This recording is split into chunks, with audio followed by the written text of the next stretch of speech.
Hello, my Nubian beauties. Welcome back to the Dark Skin Click. Y'all know who this is. I'm Akila Shea, back at it again with another video, and today I want to talk about diaspora wars. And what inspired this topic was a few weeks ago I made a post about the Nigerian singer Ayra Starr and her accomplishments. Ayra Starr is a monoracial African woman, and I wanted to celebrate the fact that she became the African artist with the most Spotify listeners. And underneath this post, I got some pretty interesting comments that I would like to unpack in this video. So without further ado, let's get into this, you guys. So this comment reads, I am a Black American woman. So how does this have any significant impact on my image and ethnic representation? How is latching on to African women's image as a Black American woman any different than latching on to mixed race women's image? I'm just confused. And to the person who made this comment, I want you to know that I'm not trying to disrespect you. I know that you are a subscriber. Thank you for all of your support. But what I want to say is that this platform, the Dark Skin Click, is for monoracial, dark-skinned Black women of all ethnicities. And I've said this before, it's for African American, Afro-Caribbean, Afro-Latinas, African women living in Europe, and African women from the continent directly. And yes, I have spoken about African American issues on here before because I am African American. However, African Americans are also not my only viewers.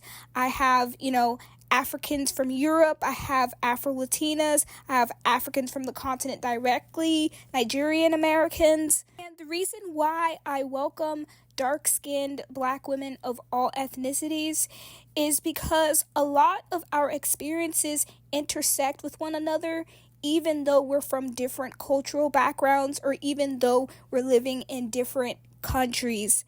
For example, colorism and the experience of colorism is something that is present throughout the entire Black diaspora. For example, Nigeria has a huge problem with skin bleaching. Over 80%, I think, of Nigerian women skin bleach, and there's a pressure to do it because they think it gets them more suitors for marriage or whatever. And that's something that we can relate to over here in the States. Even though skin bleaching may not be as prevalent among Black Americans, however, there's still a pressure to adhere to Eurocentric standards of beauty in pursuit of, getting the guy or, getting noticed. So both African American women and Nigerian American women can really benefit from, for one, decentering men, and for two, embracing your African roots, your African features, regardless if a man is attracted to it or not, or if society is attracted to it or not. And this is another reason why I do not, discriminate against Black women of other ethnicities, because African women living in the UK are living a similar experience to Black women in the US, because in both countries, we are not the beauty standard. Both countries have an ethnic white majority. So European phenotype is pushed more to the forefront. Does that mean that Black women in the US and the UK should crawl under some hole and just give up and not work on your appearance? Absolutely not. What that means is that we need to build our own pedestal and ignore the noise and stop assimilating. I see Black women throughout the diaspora who are wearing the straight, white, European-looking weave or perming their hair or trying to fit into other metrics of Eurocentric beauty. And it's just that is undermining the uniqueness of African beauty. It's reinforcing the idea that the whiter you are, the prettier you are. That's why all of these Black women are trying to look like white women or mixed women or whatever. And let's be honest, a lot of these beauty practices that Black women all over the diaspora have been doing are really not all that safe. For example, the chemical straighteners like the relaxers, the texturizers, they have been linked to, ovarian cancer. They have a lawsuit going on right now. And the same thing with the bleaching creams and stuff like that. These bleaching creams, a lot of them are illegal within the United States because they contain products or ingredients excuse my French, that are harmful for the skin, like mercury, dangerous amounts of hydroquinone. So I hope that provides a bit more clarity on why this platform is for monoracial Black women of all ethnicities. That wasn't the only comment that I got that sounded like that. There was a lot of comments under there like that. However, I think YouTube is like deleting comments or something like that, or hiding them from me on my end, so I can't pull them all up. But a lot of them were along the lines of what I read to you towards the beginning of this video. These comments caught me by surprise because I have always promoted African women who are from the continent directly on this page. For example, I did a video on Tolu from Perfect Match, and she's Nigerian, she's not of African American lineage.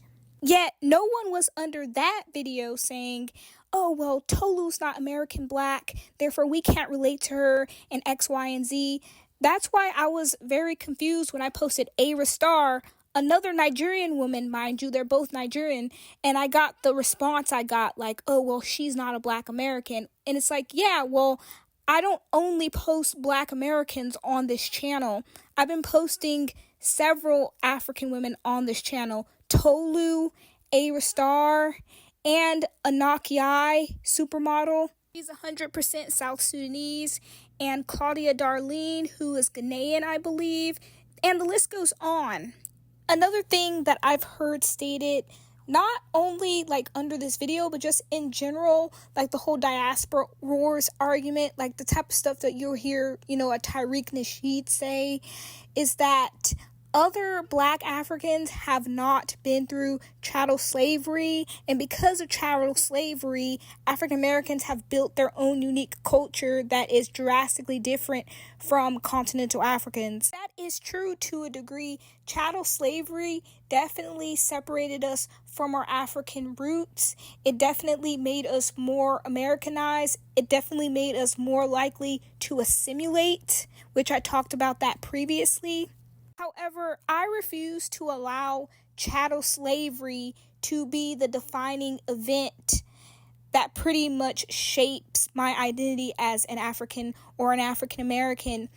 Chattel slavery is just one chapter of a larger book, so to speak. And let me re-emphasize this. A lot of people who are heavily into these diaspora wars will say that it changed us and we became a completely different group, and it distanced us from our African roots. And that's the very reason why we should be unifying, because we should be trying to get closer to our African roots in spite of chattel slavery. And I got another comment similar to the ones I was getting under my Ayra Starr post that pretty much said, and mind you, I don't have them because, like I said before, YouTube is doing something weird where it's just like deleting some of my comments and keeping some. But it pretty much was saying that, why do I keep calling Black Americans African Americans?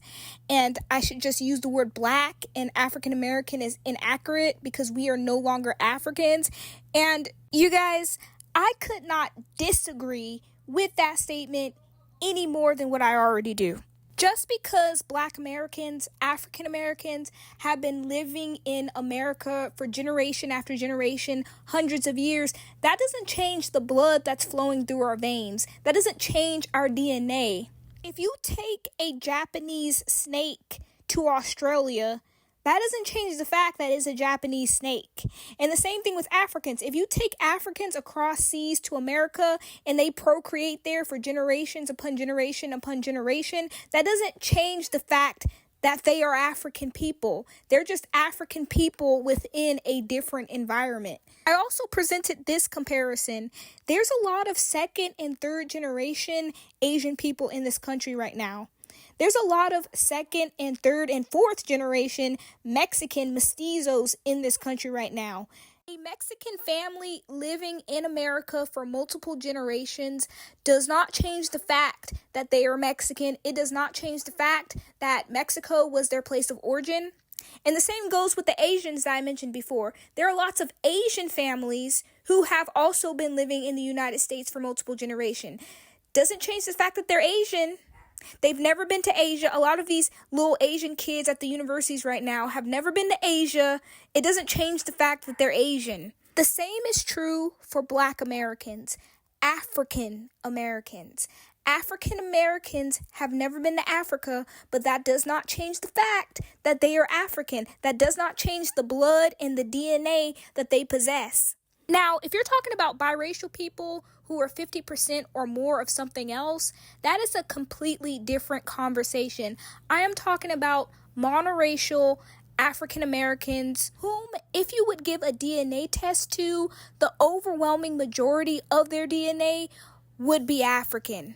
I don't adhere to the one drop rule here on this channel, and I know what you guys are about to say. Technically, all Black Americans are mixed.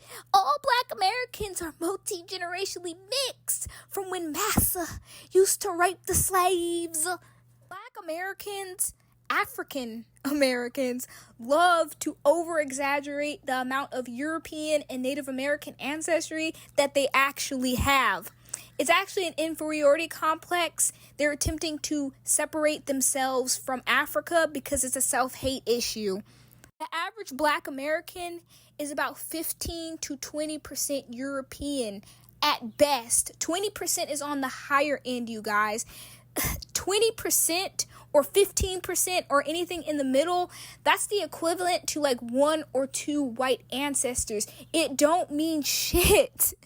I'm sorry, I'm just passionate about this topic. And as for the native ancestry, yeah, a geneticist found out that most African Americans have less than 5% Native American ancestry. And honestly, I think the European and the Native American ancestry is even less than like what the geneticists and what the myancestry.com people are letting on. Because when you look at Black Americans in comparison to Continental Africans, there's barely a difference. I mean, look at JT from the City Girls. Like, she looks like a woman that you would find in the Congo. Look at all the dark-skinned Black male rappers. You couldn't tell them from a Nigerian unless they started talking. So yeah, slavery removed Black Americans from Africa tremendously.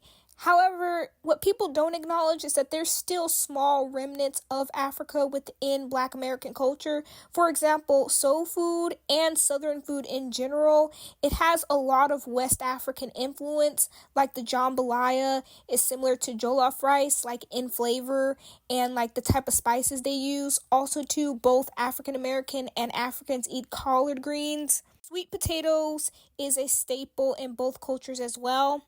And many more. There's like a whole video on how soul food and Southern cuisine was inspired by West African recipes. Also, the dance styles that a lot of African Americans do, especially that majorette type dance style, it's very similar to a lot of the cultural or indigenous dance styles that you see in West and Central Africa. Majorette dancing is definitely the Americanized version of what you would see in West and Central Africa with, the indigenous cultural dances there. It has a bunch of glitz, glamour. It also has like a little bit of jazz influence, a little bit of hip hop influence. Additionally, a lot of the braided hairstyles that African American women wear are also African influenced. Black Americans don't like to admit that there's a lot of remnants of Africa within our culture. And no, I'm not going to stop saying African American because at the end of the day, Black is just like a nickname for people of dark skinned. African is the blood that runs through my veins. That's the difference. That's why I'll never stop saying I am an African. I'll never stop saying African American. I am African first and then I'm an American, not the other way around. There's so much I can say about diaspora wars, and to be honest, there's shit talking on both sides. I hear the African Americans talking shit about the Continental Africans and the Caribbeans talking shit about the African Americans. And we just need to throw all of that away in the trash, especially us dark-skinned Black women, we need to stick together because right now our image is under attack. Not just the African American women, not just the Black women in the UK, not just the African women, not just the Caribbean women, dark-skinned women as a collective, our image is constantly being berated and dragged. So in times like this, we really need to stand together. Y'all know who this is. I'm Akila Shea, and if you want more content like this, please subscribe to the Dark Skin Click, and I'll see you in the next one.